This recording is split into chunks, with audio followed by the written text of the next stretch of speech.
दोस्तों, यदि आप चाहते हैं बिहार से डीएलएड करना सत्र 2026 से 28 के लिए, तो आप सभी के लिए बड़ी खुशखबरी है। बिहार विद्यालय परीक्षा समिति ने सेशन 2026 से 28 के लिए बिहार डीएलएड के लिए ऑनलाइन आवेदन की जो प्रक्रिया है शुरू कर दी है। अभी आपने देखा होगा कि हाल ही में जो है 25 से 27 वालों का जो रिजल्ट है, काउंसलिंग प्रक्रिया है, वो संपन्न हुआ है और बिल्कुल टाइम पर ही बिहार विद्यालय परीक्षा समिति ने 26 से 28 सेशन वालों के लिए भी डीएलएड का एडमिशन के लिए फॉर्म भरवाने की जो प्रक्रिया है शुरू कर दी है।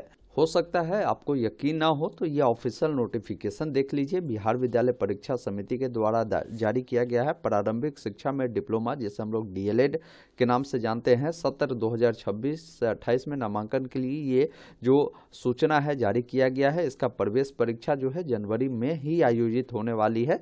इसको लेकर इन्होंने बताया है कि हम ऑनलाइन आवेदन 11 दिसंबर से आरंभ कर रहे हैं और 24 दिसंबर तक इसके लिए आवेदन प्रक्रिया चलेगी। तो कोई कैंडिडेट फॉर्म को भरना चाहता है तो इसी बीच फॉर्म को भर सकता है।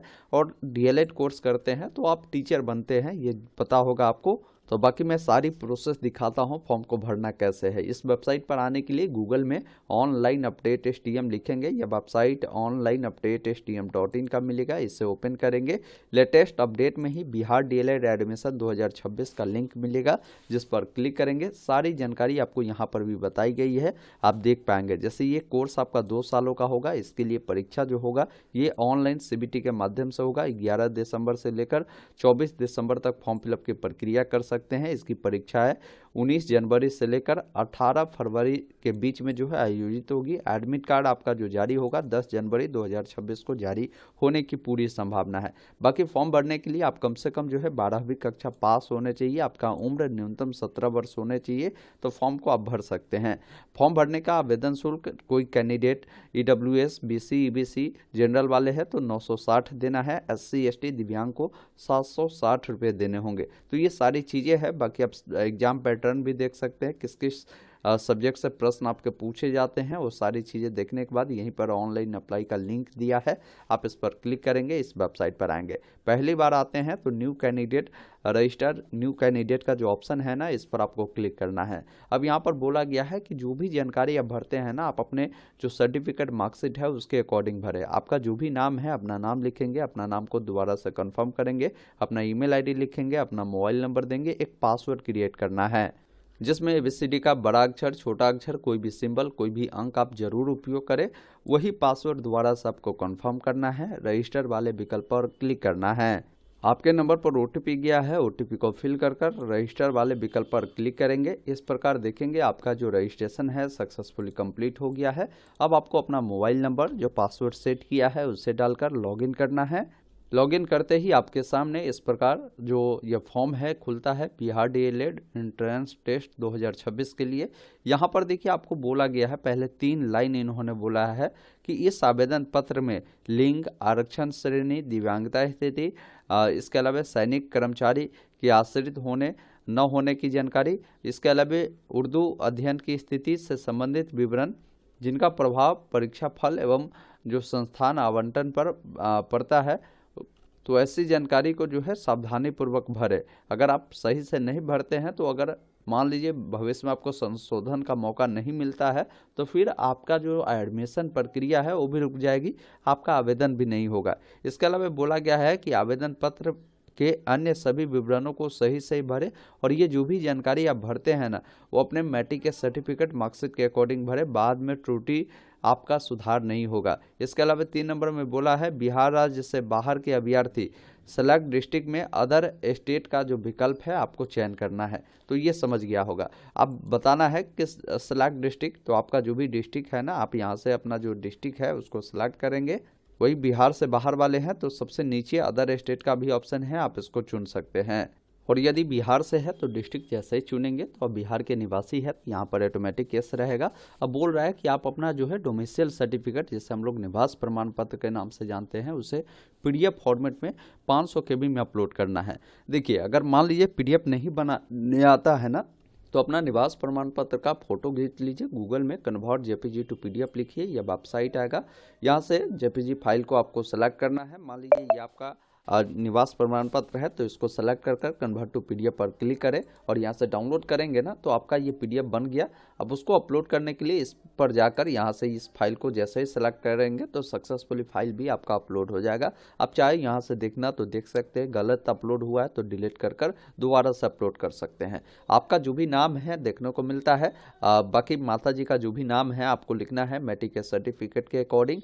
बाकी माता जी का नाम दोबारा से लिखना है, पिताजी का नाम लिखना है, पिताजी का नाम दोबारा से डालना है, क्योंकि हर जानकारी 2 बार इसलिए डलवा रहा है ताकि आपसे गलती ना हो। डेट ऑफ बर्थ आपका जो भी है, कैलेंडर मिलता है। सबसे पहले देखिए साल आप यहाँ से बढ़ा घटा लीजिएगा, जो भी महीना हो जो भी डेट हो इस अकॉर्डिंग आप उसको चयन करेंगे, उसे दोबारा से डालेंगे। आपका जो भी करंट में एज है वो आपको दिखा देगा। एज का गणना 1/1/2026 के अनुसार ये लोग कर रहे हैं, ये भी ध्यान रखिएगा। जेंडर बताएंगे, लड़का है तो मेल, लड़की है तो फीमेल चुनेंगे, उससे दोबारा से कंफर्म करना है। नेशनलिटी में इंडियन चुनना है। अब यहाँ पर आपसे ये पूछ रहा है कि यदि आप जो है डिसेबल जो कैंडिडेट होता है ना उससे बिलोंग करते हैं तो बताए, दिव्यांग जो होते हैं उनके लिए होता है, नहीं तो यहाँ पर आपको जो है नो कर देना है। फिर नीचे आएंगे, वही अगर आप पेश करेंगे ना तो फिर बताना होगा किस टाइप की दिव्यांगता है आपके अंदर। साथ में आपका दिव्यांग सर्टिफिकेट जो है उसको अपलोड करना होगा।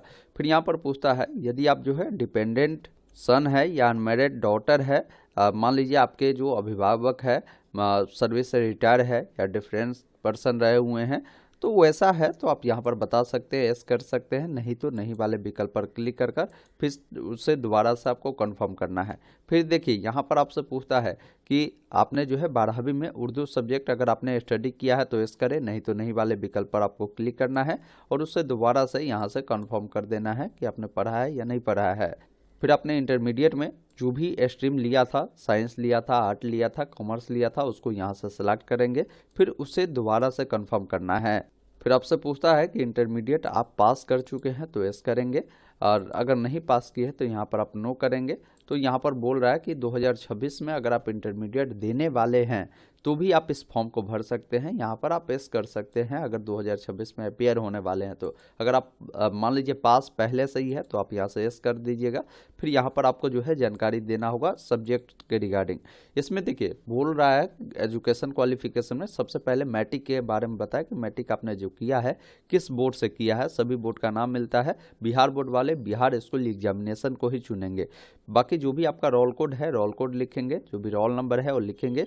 बाकी मैट्रिक आपने किस वर्ष पास आउट किया है, यहाँ पर देखिए पासिंग ईयर में सभी साल का नाम मिलता है, अपना साल चुने, उसमें आपको कितने नंबर मिले हैं वो बताएंगे और यहाँ पर डिवीजन आपका क्या है वो बताना है। उसके बाद देखिए इसको इधर स्क्रॉल करेंगे, इसके लिए थोड़ा सा नीचे आएंगे तो ये ऑप्शन आपको मिल जाएगा। अब जैसे यहाँ पर आप बताएंगे कि भाई आपका परसेंटेज क्या है, साथ में जो भी आपका डॉक्यूमेंट है ना, जैसे मैट्रिक का आपके पास मार्कशीट होगा तो उसको पीडीएफ बनाकर यहाँ पर अपलोड करेंगे। इसी अकॉर्डिंग आप इंटरमीडिएट के बारे में बताएंगे कि इंटरमीडिएट जो आपने किया है किस बोर्ड से पास आउट किया है, सभी बोर्ड का नाम मिलता है। आप अपना बोर्ड देखें, जिस भी बोर्ड से पास आउट है वो बोर्ड का नाम चुने, अपना रोल कोड डाले, अपना रोल नंबर डाले, किस वर्ष आपने इससे पास आउट किया है, पासिंग ईयर आपको डालना है, कितने नंबर आपको मिले हैं वो बताएंगे, साथ में कौन सा डिवीजन है वो आपको बताना है और साथ में आप अपना परसेंटेज निकाल कर यहाँ पर बता देंगे। उसके बाद जो भी आपका मार्कशीट है उसको यहाँ पर अपलोड कर देंगे। तो इस अकॉर्डिंग जानकारी को आपको फिल करना है। अब देखिए यहाँ पर एड्रेस कह रहा है फिल करने के लिए, यहाँ पर परमानेंट एड्रेस है। परमानेंट एड्रेस में आप यहाँ पर लिख सकते हैं ऐसे VILL कर विलेज, कॉमा लगाकर पोस्ट ऑफिस, पुलिस स्टेशन, या आपका एड्रेस मान लीजिए शहर में रहते हैं अलग प्रकार से लिखते हैं तो आप अपने अकॉर्डिंग एड्रेस को लिखेंगे। जो भी आपका डिस्ट्रिक्ट पड़ता है लिखेंगे, जो भी स्टेट पड़ता है पिन कोड है उसको आपको लिखना है। अगर आपका प्रेजेंट एड्रेस परमानेंट एड्रेस अगर समान है तो इस चेकबॉक्स पर टिक करेंगे, दोनों फिल होगा। अलग अलग है तो अलग अलग जानकारी को आपको फिल करने की ज़रूरत होगी। फिर यहाँ पर आपको जो है आधार को लेकर डिक्लेरेशन पूछता है कि क्या आपके पास आधार कार्ड नहीं है, तो आपको यहाँ पर चेकबॉक्स पे टिक करना है। किसी के पास अगर आधार कार्ड है तो आपको यहाँ पर आधार नंबर लिख देना है। इस चेकबॉक्स पर गलती से भी टिक आपको नहीं करना है, ये ध्यान रखिएगा। फिर नीचे आएंगे, यहाँ पर देखिए फोटोग्राफ अपलोड करना है। फोटोग्राफ आपका 20 से लेकर 100 KB के अंदर में होगा। कई बार क्या होता है ना कि आपको फोटो का जो साइज है उसको कम करने में प्रॉब्लम होता है, तो इसके लिए क्या करेंगे, आप गूगल ओपन करें, गूगल में आप लिखेंगे compressjpg.com, ये वेबसाइट देख लीजिए, इसको ओपन करिएगा, अपलोड फाइल पर क्लिक करेंगे। सपोज करिए ये मेरा फोटो है, मैंने फोटो चुना, मेरा फोटो का साइज यहाँ पर दिखा रहा है ओरिजिनल जो है 148 KB है। इसको हमको कम करना है 100 KB से नीचे। तो ये जो आइकन बना है ना, इसको नीचे ड्रैग करेंगे तो देखिए ये कम हो गया। यहाँ से अप्लाई कर इसको यहाँ से डाउनलोड करेंगे और उस फोटो को यहाँ पर मैं अपलोड करूँगा। फोटो अपलोड होगा, लेकिन एक और गाइडलाइन है कि फोटो आपका जो है ये लेटेस्ट होना चाहिए और फोटो का जो बैकग्राउंड है वो वाइट होना चाहिए। तो देखिए बैकग्राउंड भी मैं बता देता हूँ कि कैसे वाइट करेंगे। तो इसके लिए गूगल में आप लिखेंगे रिमूव बीजी, आप लिखेंगे तो ये वेबसाइट आपको दिखेगा। इसको आपको ओपन करना है, अपने फ़ोटो को यहाँ पर आप अपलोड करेंगे तो ऑटोमेटिक आपका फ़ोटो का जो बैकग्राउंड है हटा देगा। अब यहाँ पर बैकग्राउंड पे जाकर यहाँ पर कलर का जो ऑप्शन है इस पर जाकर वाइट कर दीजिएगा। यहाँ से डाउनलोड पर जाकर आप फ्री डाउनलोड पर क्लिक करेंगे, वो डाउनलोड हो गया। अब साइज ज़्यादा होगा तो फिर यहाँ से इस वेबसाइट पर जाइए, उसका साइज जो है आप कम कर दीजिए। इसी अकॉर्डिंग सिग्नेचर का भी गाइडलाइन है कि आपको वाइट जो पेपर है होता है ना, उस पर आपको सिग्नेचर कर उसका साइज 10 से 50 KB में रखकर उसको अपलोड करेंगे। उसके बाद इसको यहाँ से सेव करना है। एक चीज़ मैं भूल गया, यहाँ पर कैटेगरी भी आपको बताना होता है। जैसे आप जो भी कैटेगरी है, जैसे मैंने BC चुना तो BC के केस पे आपको 2 बार पूछता है कि आप कंफर्म करिए। तो यहाँ पर जो है आपको अपना जो है NCL सर्टिफिकेट यहाँ पर अपलोड करेंगे, ये नहीं कि कास्ट सर्टिफिकेट अपलोड कर देंगे। SC ST है तो आपको अपना कास्ट सर्टिफिकेट देना है। BC के केस में NCL अपलोड करना होता है आरक्षण का बेनिफिट लेने के लिए। EWS को EWS देने होते हैं। तो जानकारी को फिल कर पहले सेव करिए। इस प्रकार एप्लीकेशन जो है सक्सेसफुल सेव होगा। अब आपके सामने फॉर्म का एक बार फाइनल प्रीव्यू आएगा, उसको एक बार देखें। कहीं भी कुछ गलती लगता है तो नीचे में ऑप्शन है एडिट डिटेल का, आप एडिट कर सकते हैं। जानकारी सही है तो अब आपको पेमेंट करना है, जिसके लिए आपको पे का ऑप्शन है। अगर इसका प्रिंट लेना है तो यहाँ से आप प्रिंट ले सकते हैं। पेमेंट करने के लिए पे वाले विकल्प पर जैसे ही आप क्लिक करेंगे तो देखिए जो भी पेमेंट आप पर लगता है वो देखने को मिलेगा। पे सब पैसा का ऑप्शन है, आपको इस पर क्लिक करना है। उसके बाद रिडायरेक्ट करेगा अगले पेज पर, जहां पर पेमेंट आपको टोटल देखने को मिलता है। Payment debit card, credit card, net banking, UPI कैसे करना चाहते हैं आप उस माध्यम को चुनेंगे। जैसे अगर UPI से करना है तो QR कोड को चुनेंगे। जनरेट जो QR कोड है जिस पर क्लिक करेंगे, ये QR कोड जनरेट होगा। इसको स्कैन कर पेमेंट प्रक्रिया को पूरा करेंगे और इसका प्रिंट निकालकर अपने पास सुरक्षित रख लेंगे। बाकी आप सभी को मैं बता दूं, इसका जो एग्ज़ाम का जो डेट है मैंने बताया है कि जनवरी में ही होनी है। आप इनके सिलेबस को देखें, सिलेबस के अकॉर्डिंग तैयारी करें, क्योंकि देखिए इसका जो परीक्षा होता है ना, ये CBT होता है, जिसमें 120 प्रश्न पूछे जाते हैं और सारे प्रश्न बहुविकल्पीय होता है। आपको इसके लिए क्या है ना कि 2.5 घंटे का समय आपको मिलते हैं। आपके जो प्रश्न आते हैं यहाँ पर जनरल हिंदी, गणित, इसके अलावा विज्ञान, इसके अलावा देखेंगे ना सामाजिक अध्ययन, उसके अलावा सामान्य जो इंग्लिश है उससे होते हैं, रीजनिंग से प्रश्न होते हैं। तो 120 प्रश्न 120 मार्क्स के होते हैं। प्रत्येक उत्तर सही होने पर 1 अंक दिए जाते हैं। और यहाँ पर क्या है ना कि नेगेटिव मार्किंग नहीं होता है। इसमें पास होने के लिए बोला भी गया है, यहाँ पर देखिए न्यूनतम अर्हता बोला गया है कि आप अगर पास होना चाहते हैं तो कम से कम जनरल वाले अगर कोई लोग हैं ना तो इनको 35% 120 का लाना होगा, करीब वही 42 नंबर के करीब में। और आरक्षित कैटेगरी के लोग को 30% 120 का लाना होगा। तो ये सारी चीज़ें ऑलरेडी नोटिफिकेशन में बताया गया है। आप यहाँ से नोटिस को डाउनलोड कर एक बार जरूर रीड करिए। और बाकी आपसे निवेदन है कि वीडियो को शेयर जरूर कर दीजिएगा। धन्यवाद। जय हिंद।